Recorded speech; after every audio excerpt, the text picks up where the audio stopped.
Hello. Welcome to another episode of the Dollar Hour. You know what I mean? You are being entertained by your host. It's the one and only Buck Love in the building, a.k.a. Suavier. To the right of me, Musa the Don.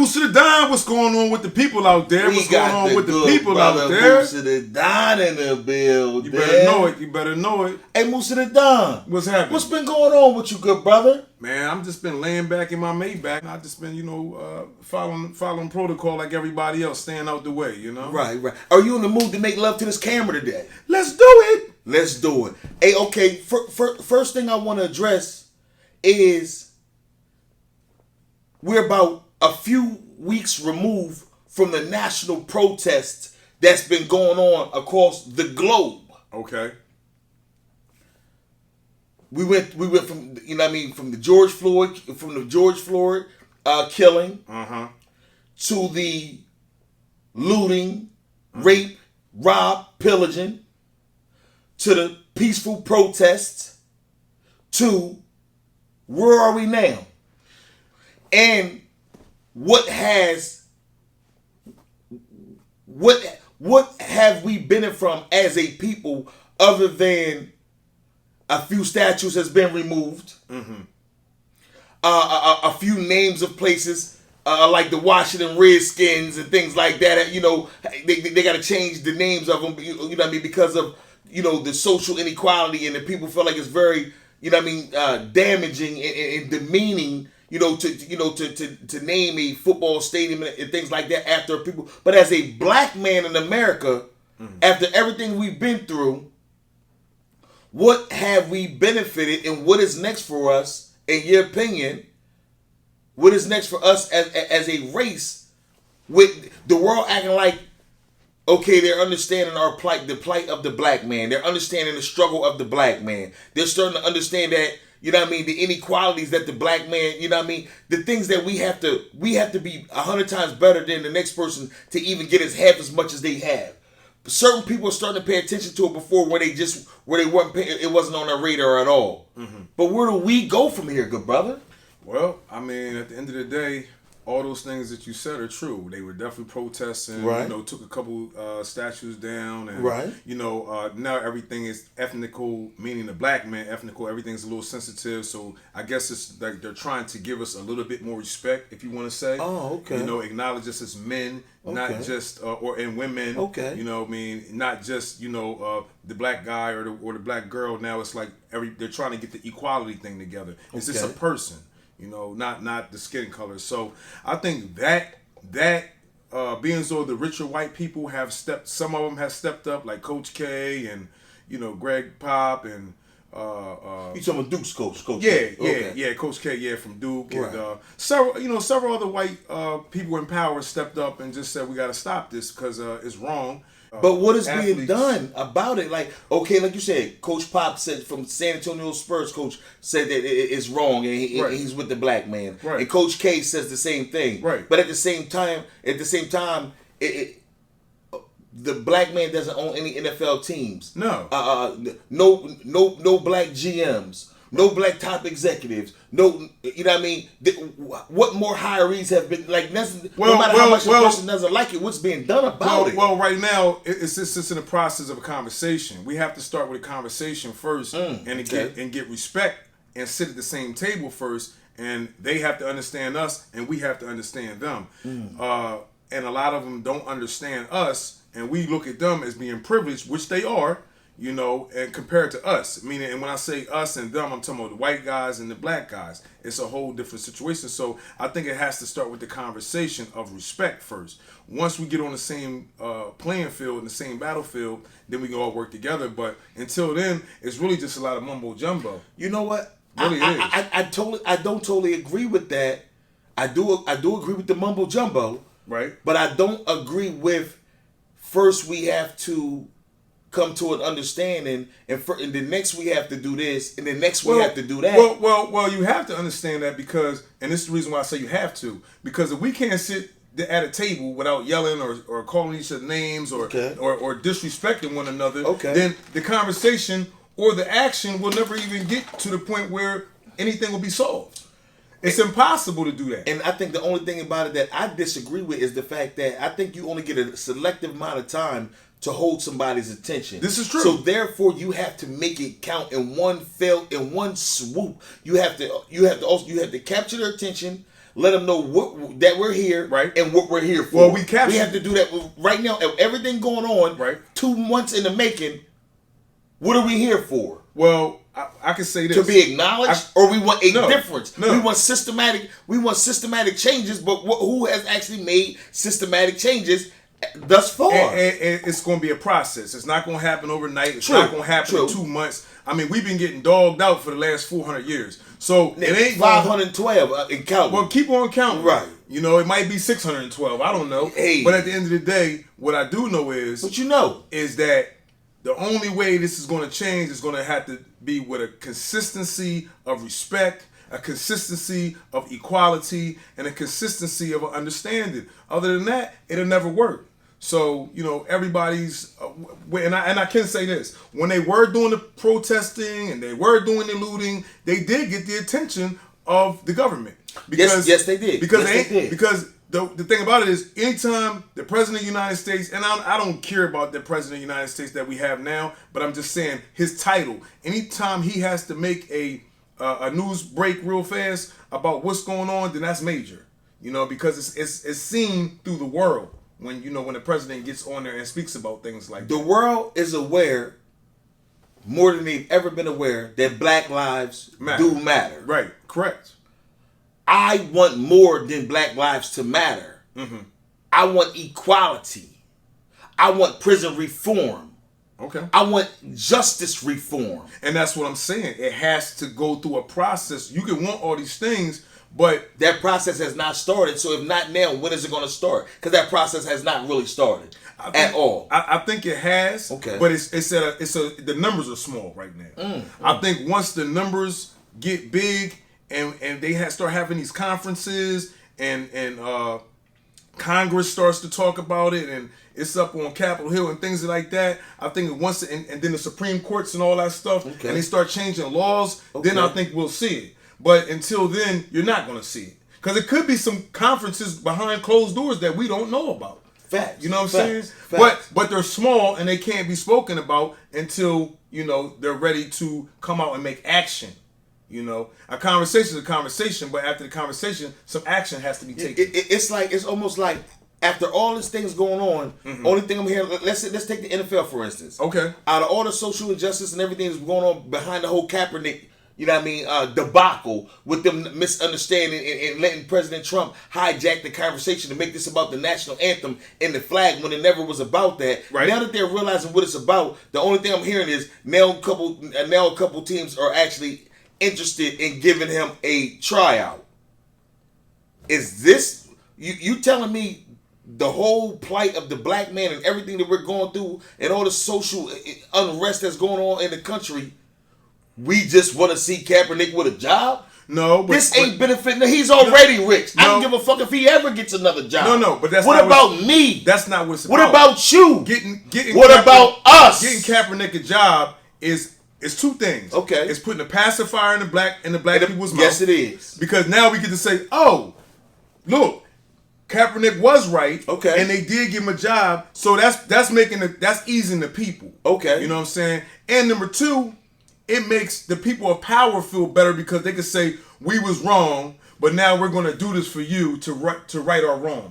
Yeah. Right. So it's like, okay, if we do give the man a job, we do put him back on there. That's saying that all the kneeling he was doing, all the police brutality, acknowledgement that he was doing, just trying to let everybody know that it's wrong. Now they're saying, okay, this man is right and he deserves a job. And check this out. But it is a pacifier. It is. The female that was murdered in her sleep, by the cops, by the cops that was coming in, with the warrant looking for somebody that didn't even live at that property, right. And the whole nine, still none of those cops have been charged with murder in her case. The only thing they did was release her boyfriend or fiance from jail who was in the right, Y'all came into the house. Y'all was intruders. Yeah. He was. You know what I mean? He had a right to carry. Yes. You know what I mean? He was licensed, and so he did everything right. Y'all still locked him up, but y'all releasing him a week or two later. All right, forget about it. Then we let him out. So we ain't got nothing else for y'all. Forget these cops being locked up or anything. So I'm asking, with all this. Like I said, all the peaceful protests and us unpeaceful protests that has taken place, what has changed? We still got these cops. Okay, we got George Floyd's, the guys who killed him. We got them charged. Okay. You know what I mean? All with lesser charges than they would have, than you would have, or I would have, if we committed the same crime against anybody, whether we committed against our own black man or you'll be hung if you committed against a white man. Right. You know what I mean? So, and that's why I said in my beginning statement, I said the laws have to change. The process has to change how we getting done. The equality of the United States, every man's got to be equal. That's the only way it's going to change, because we know that when cops do things, they get away with it because they cover up their shit. We know that. Right. So at the end of the day, that has to change. That it has to be the fear in the police to know that if you kill a man and you have no business doing what you're doing, or excessive brutality to a person, your behind is going to jail just like any other good Samaritan would go to jail. You know what I mean? You're not getting protected. You killed the man and you're going to jail, and you're going to regular population, and they'll deal with you in there. That's what has to happen. It has to be a police officer that does something bad, and then he goes to jail, and then he gets handled. Right. Then they won't do it no more. Right. And like people were saying, they need to make committing unjustly crimes against the black man. They need to make it a federal crime. Yes. You know what I mean? And they also need a commission or a task force to govern these cops that have committed offenses in the past. You know what I mean? To be a part of some type of database where they can't just move to this place in the country and move to this. I'm gonna take my racist ways from Oklahoma and move them over to here. They got special tactics for drugs. Oh, right. They got special tactics for gangs. Yeah, yes. They got special tactics for guns. Yes. They got special tactics for task trafficking. And all that. Right. That's what I'm saying when I say yeah, they got special for trafficking human beings. They got all these special task force. But for them. There you go. But for them. There you go. So at the end of the day, what you're saying is correct. That's why I said the laws have to change. They have to implement that in the law. You know what? I totally agree with you before this and after this.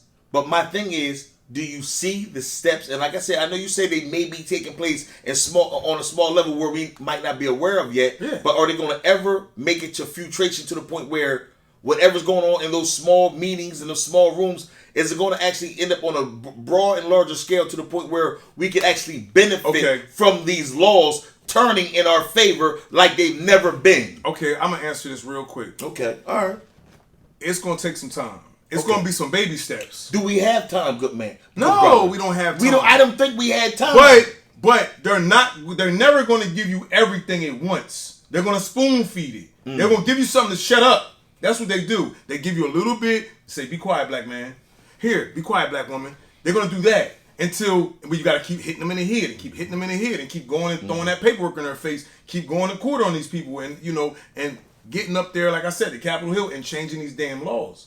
Getting to the Supreme Court and changing these laws. Absolutely. You know what I'm saying? Absolutely. That's the only way it's going to work. Absolutely. Other than that, if we don't do that as a people, then at the end of the day, it's never going. It's nothing's going to change. It's not. It's just a conversation that's going to get talked about, and then guess what? Tomorrow it'll be another story. You know what? Hey, listen, ladies and gentlemen, children of the Dollar Hour Podcast. You know what I mean, fans. You know of what this thing that we're putting together. I have a question. Is it serious as cancer? It's more. Where are our black leaders today? Good question. And will we ever have black leaders to look upon ever again? Better yet, is the day of the black leader gone? Only thing I can say about that is we do have some black leaders, but name one.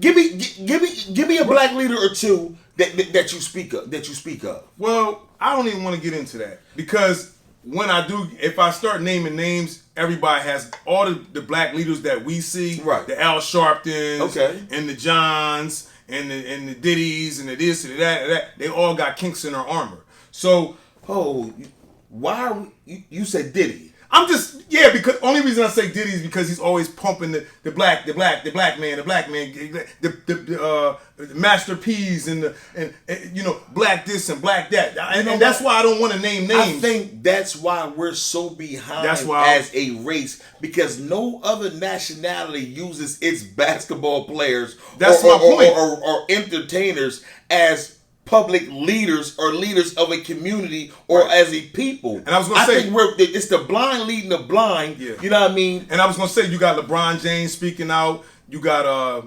Stephon Jackson, that was the brother of Floyd. You know what I'm saying? George Floyd and things like that. So and this is why they get to do it and they get heard, because of their celebrity.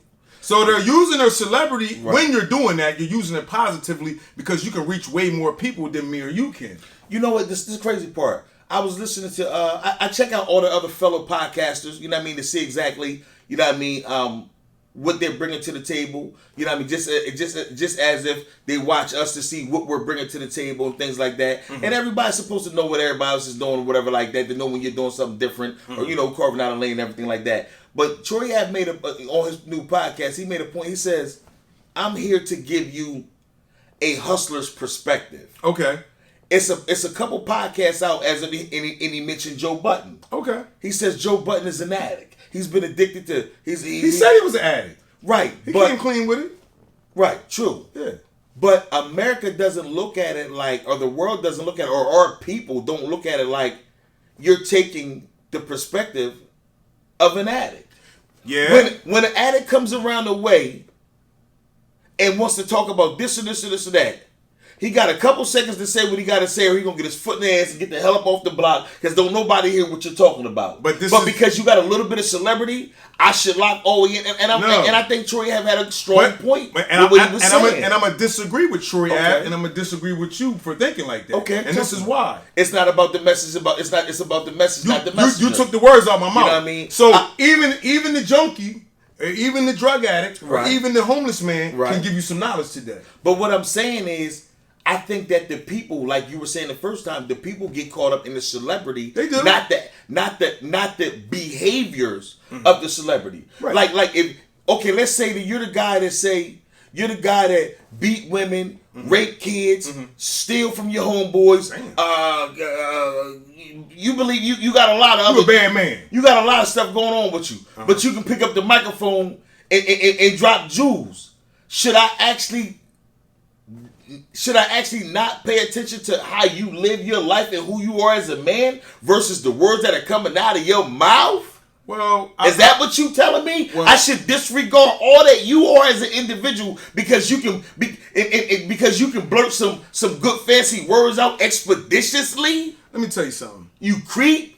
When I was in the can, I said expeditiously. Oh, I heard what you said. That's what made me talk about the can. I'm talking about Rat Ass T.I. I know exactly what you're talking about. In his podcast, you know what I mean, with all his views and how it's poisoning, you know what I mean, how it's poisoning people's minds, you know what I mean? To be honest with you, I really do put him in 6ix9ine and guys like that all in the same boat, because you're still, whether you want to admit what you did, whether you don't want to admit what you did, you're still creating a platform for people who think and have acted as if you do, which still isn't right. Well, here's the thing, brother. No man and no woman on this earth is perfect. Everybody's had a situation in their life that they may not be proud of, or they may have made a bad mistake, or they may have I should still listen to them. Is what you're telling me? Yeah, because you're just like them. You didn't rape nobody. You didn't tell on nobody. Right. You didn't do those nasty things, but you did something. Ain't nobody running nothing. You're lying behind. I did nothing. There's no man running or woman running around here without sin.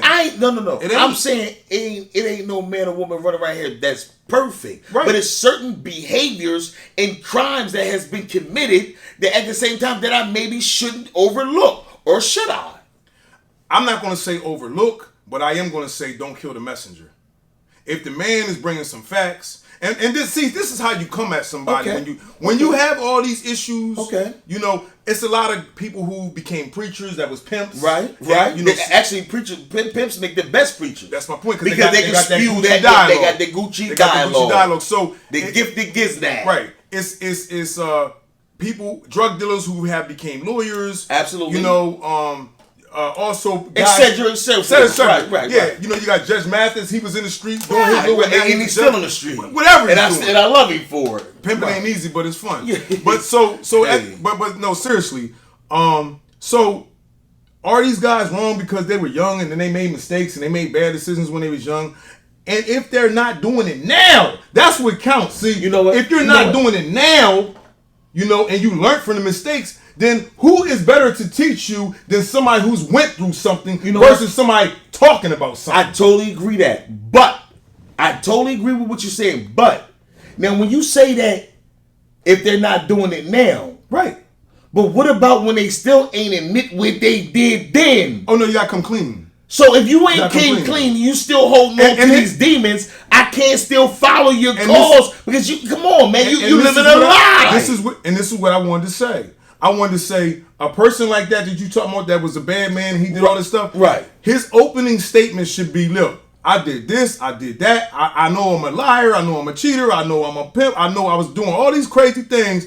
But listen, this is what I found out. This is the information. Take it or leave it. You know, and that's how you come at somebody. That way you can take the information and you can receive it. Ladies and gentlemen, where is Mr. Farrakhan in the Nation of Islam when we need them?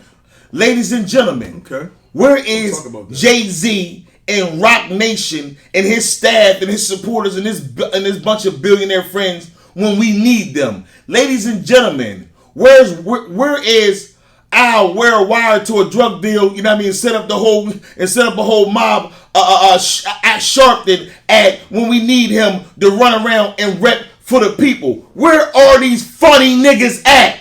And I say that with the utmost respect, meaning you've earned millions of dollars.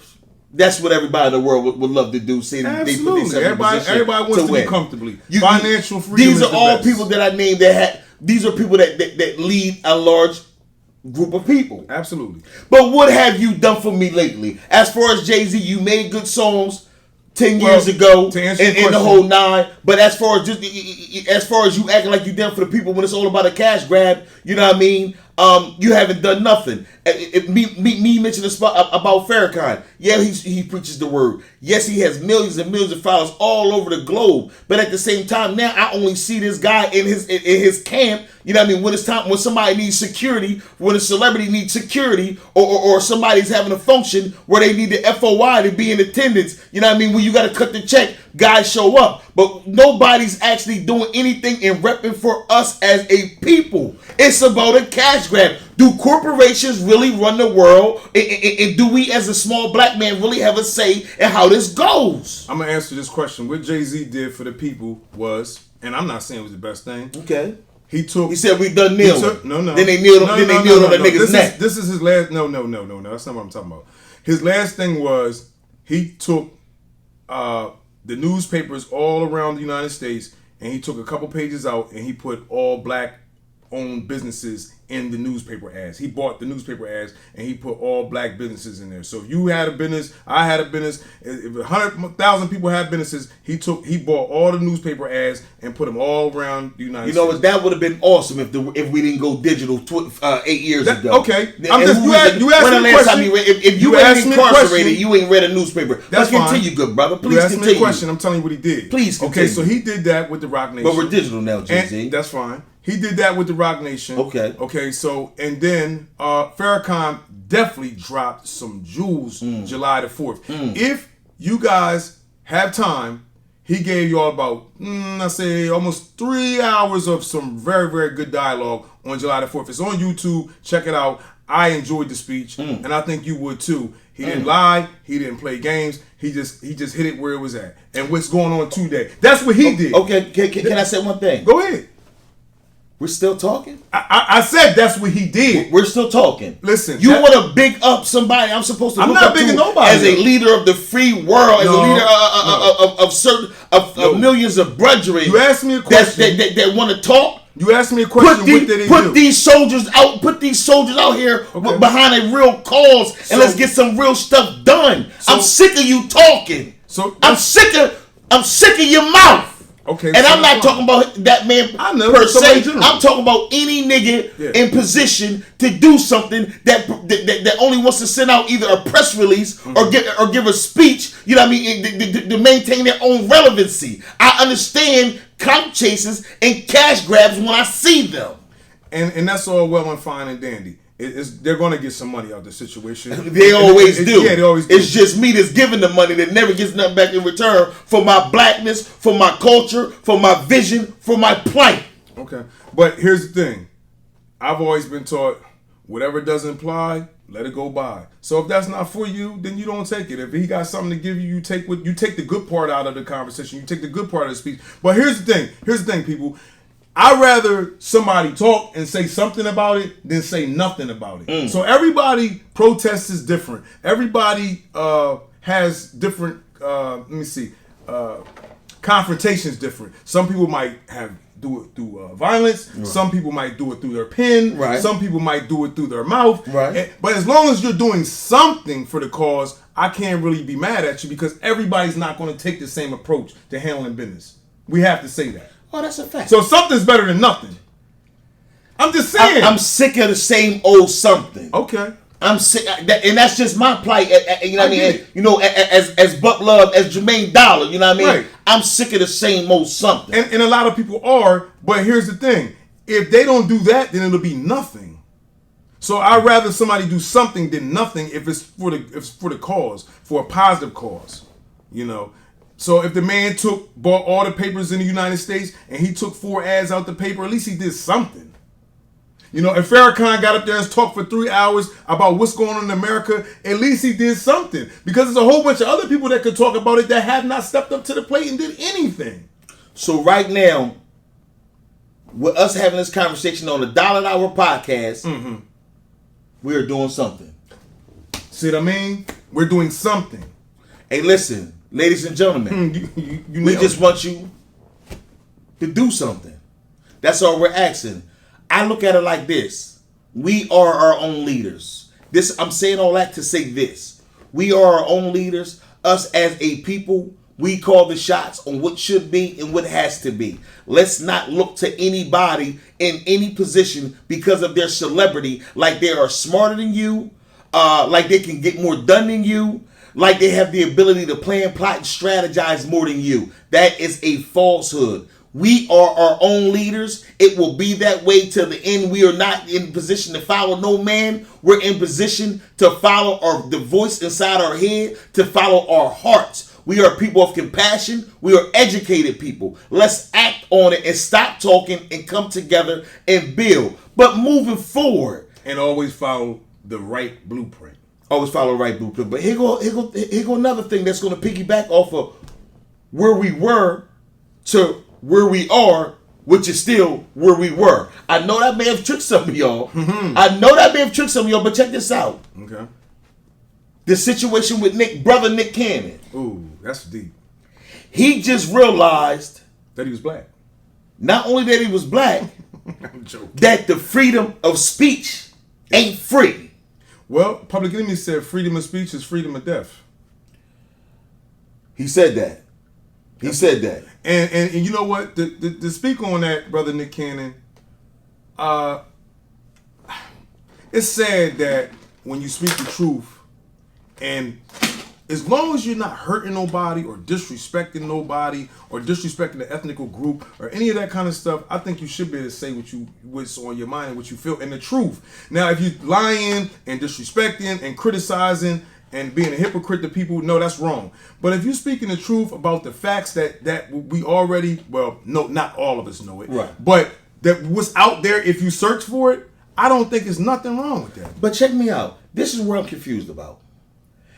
They saying that he did, I couldn't tell, because everything he said, I actually thought was correct because I've actually read a lot of the same books that Nick has read. Absolutely. So, and I have too. So but he said, they said when you actually speak to people from the Jewish communities, they explain to him exactly on how what he said was offensive.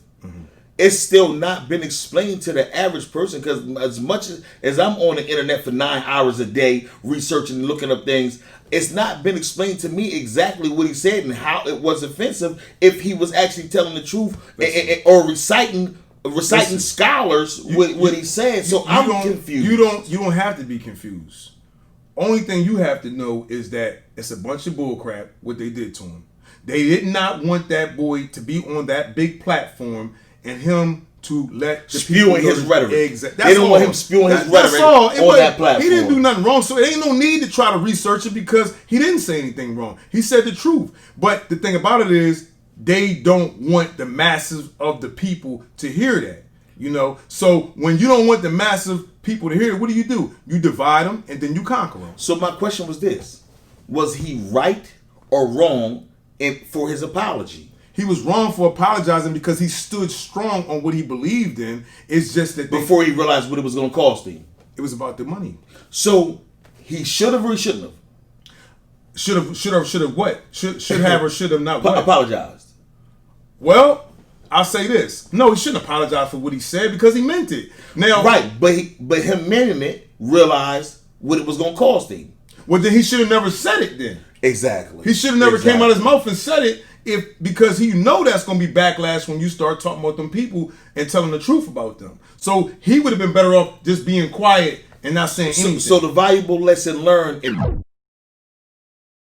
Rick Cannon debacle was the fact of, black man, if you know you're not ready to risk it all and lose everything over what you stand for, stop acting like you stand for everything when you really know that you're not. Yeah, you're not about that life. So stop fucking acting. Because the worst thing you could do is say the truth and then force you to say you're sorry for telling the truth. That's the worst thing in the world. That's like when we watched the Roots movie and he kept saying, "What's your name?" and the man said Kuta, and he kept beating him until he said Toby. He didn't want to say his name was Toby, but he was tired of getting smacked. What Nick Cannon he forced him. This is how I'm gonna break it down. I'm gonna break it down in layman's terms to everybody. Break it down. What Nick Cannon did is equivalent to being charged with a crime that you are 100% innocent of and still taking a plea. Right, because you're scared that you might go to jail. Because you's a scaredy ass nigga that you might go to jail. You might go to jail. You know what I mean? And then when you get on the pod and tell everybody what happened in your story, or the people that was in court with you that day say, "Yo, this clown ass nigga did blah blah blah," everybody laughs at you and nobody respects you on the pod. Yeah, because that's normally how this works. Because you played yourself. Because you played yourself, Akin. Now you didn't even give yourself a chance. You didn't give yourself a chance. You tighten your little ass cheeks up. You squeeze them soon your stomach start growling, and you bitched all the way up. So therefore, you don't ever put yourself in a line of fire again, knowing you're not built for it. Well, he came back crawling on his hands and his knees. And he ain't done crawling. And that was the sad part. When you come to another man and you have to bow down to another man as if he is God, then you really are doing a disservice to your soul. You're doing a disservice to your family. You're doing a disservice to yourself. And you're really doing a disservice to the Lord that you serve. Hey, listen. You are. Nick Cannon. Right is wrong. Nick Cannon has helped out a lot of black people. Absolutely. Nick Cannon's platform has been great for a lot of people coming off of YouTube, getting into the wilding out and everything. Like he's actually been a stepstone from the streets to wilding out to being in actual movies and things like that. Yeah. He's done a lot for the black man. Yes. But the next time I see him with a turban on or a kufi on, somebody better smack his whole fucking head off, because that bitch ass nigga does not deserve to be wearing turbans, kufis, throwing fists in the air, or none of that motherfucking shit when you know you not about that life. The bad part about it is... Tell jokes, cocksucker, and leave it at that. Tap dance, cocksucker, leave it at that. Sambo? Come on. Sammy? Listen. How did we always view Nick Cannon before he started getting all liberal, all righteous? You know what I mean, on his black shit. How did we view him? How did niggas from the hood view Nick Cannon? He was the funny, corny black guy. That's it. And he went from that to Malcolm XXX. Yeah, he's a funny. He Malcolm XXX's Teshionne. He was actually a privileged black guy because he was young. You know, he had the Nickelodeon thing going on, so he was a little different. It was a strategy for him to become more blacker than the average black man with his turbans, goofies, and his black power fist. And he knew he didn't have the heart for the shit. Yeah, he read some good books. Yeah, the brother educated himself. But it ain't in your heart to be. It ain't in your heart to be a rebel, Nick. You can look like a rebel. You can write rebel on the back wall of your mansion. Mm-hmm. It doesn't make you a rebel at heart. So listen, moving forward after this learned experience, no more kufis, no more turbans, no more black fists. Make us laugh. Tap dance with your 2009 shiny Louis Vuittons on. You know what I mean? Do what we like you to do. Do what you known to do. You do that, and I'm happy with you. But listen, you saying entertain? Just shut up and dribble. Shut up and dribble. Shut up and dribble. Not to real guys like LeBron that's really making a change. You're saying Nick, shut up and dribble. Nick, right? Shut up and dribble, clown boy. Right. Cause what you did, you ain't represent for shit. You made us look weak as a culture and as a people. And I just read they said that not they said, I was reading and the reading said basically black people turned their backs on him for apologizing. You know what? Can I tell you something? Yep. It was a typo what you read. Oh really? It was. Oh really? It wasn't the fact that black people turned on Nick Cannon. Well, what was it? Nick Cannon turned on Nick Cannon. You know what I mean? It starts with the man in the mirror. I can say because damn it, I know what I read. I know you know what you read. I know you know what you read. Okay. But you can't dispute the fact of what I just said as well. Nick turned on Nick. Nick did Nick a disservice. And then Nick got done dirty by the rest of the people. After he played himself. If you sit there and put dirt on yourself, how could you expect for me not to put dirt on you as well? I thought this was the cool thing to do. Hey, well, you know, he did it to himself then. But on another note, 50 Cent came out clowning him, bashing him, joking him before his apology, for his initial stance, before when he still had a lot of guys thinking he was going to stand up for the cause and be righteous. 50 came out clowning about him even taking the stand that he took before he bitched up. Because he knew he was in some deep shit. He knew he was in some deep shit. 50 knew he stepped in some shit and he couldn't get out of. But was it fair was it in good taste or poor taste for 50 to do so, not knowing exactly the stance that Nick was going to take? Because if Nick was ready to carry this one all the way out and be the trooper and the man that he actually proclaimed and try to portray to the world that he was, 50's thing would have been in very poor taste, because it only shows that we can't stand together as a people for anything. But being as though he turned himself into a pure clown boy by bitching up and being a whore and portraying something that he never was. Well, he didn't. Was it still in poor taste or good taste for 50 to clown him? Well, you gotta understand, 50 Cent is a very, very strategic thinking guy. Sure indeed. So I'm quite sure 50, being so, I'm thinking like a person like him, I can't speak for him, but a strategic person like that knew that once Nick did what he did, it was two things Nick could do: go all the way or bitch up. Right. So it was hook or crook. Yeah. So right. It was hold or fold him at that point. So it's like, I totally agree. And he knew. I ain't gonna say he knew, but I'm quite sure 50 said, "Nick, what the fuck you think you was doing? Now you know you ain't gonna go all the way, but since you ain't gonna go all the way, now watch what they do to you." That's what I think the joke was about. Watch what they do to you since you want to do that and you really not about that life. Watch what happens. And for some reason he knew, and he knew what he's talking about, because the man did apologize on his word, which was sad. It was heartbreaking, really. It was heartbreaking. You know? Because we almost wanted to put Nick, we was actually ready to put him on the platform like he was the next black leader. And then 37 years old, man. We realized he was the next black dick eater.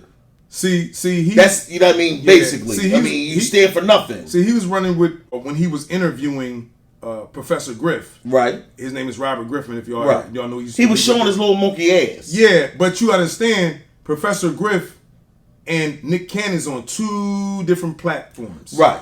So Professor Griff can run around and speak that stuff all day. He has nothing to lose. He doesn't have those kind of contracts in the city. He doesn't have that kind of money. None of that platforms at all. That's where he messed up at.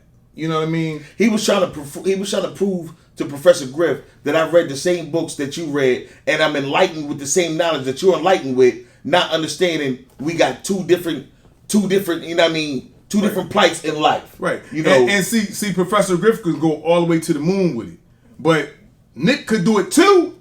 But the only part without the endorsements and the jobs in the platform. That's what I was going to say. The only thing about Nick doing it is he got too much to lose. So, like I said, but money doesn't mean everything to everybody. So, if he wanted to do that and he wanted to stand on that, that's fine for him to do that. I think it was a great move, but he backed out of it, which made it a terrible move. He backed out of it. Hey, listen. He backed out of it, man. That was terrible. So a lot of things that these guys do make us look weak as a race. It was the weakest. Like you know how I was always told, if you don't stand for something, you'll fall for anything. Yeah. Our whole race has fallen for anything forever. And every time we think somebody's building themselves up to be that guy that's willing to motherfucking stand for something, we find out it's a Jay-Z cash grab. Yeah. We're past nil. Well, that's how everything. But then the NFL cuts me $100 million check next week. Thanks for taming them niggas. Be quiet. Thanks for taming them niggas. Be quiet. They like you. They listen to you. Be quiet. You're Jehovah. Yeah. Be quiet. Be quiet. Take this money and be quiet. That's it. Hey, listen. So, in closing out this podcast, good brother, is there anything that you want to say to the people? The only thing I want to say to the people is I love y'all out there. Okay. I want all of y'all to love yourselves. Okay. We're still going through this pandemic. Facts. We don't know where this thing is going at. Oh my God, this shit is terrible, So what I want to tell y'all is make sure you know that you have a good support system out here. Make sure you surround yourself with positivity and make sure you educate yourself and by any means necessary, make sure that you educate yourself so you're not in the dark. Hey, listen, and if you know that you ain't built for some stuff, no matter how much education you got, watch your mouth, mind your tongue if you know you ain't ready for the sound of the drum. Woo! It was great, you know what I mean? Great episode, good brother. I think it was very enlightening. Yeah. We're not even going to stick around forever and beat the people over with a bunch of things. I think we gave them everything that they needed, and we'll see them in another 48 hours. Until then, we out.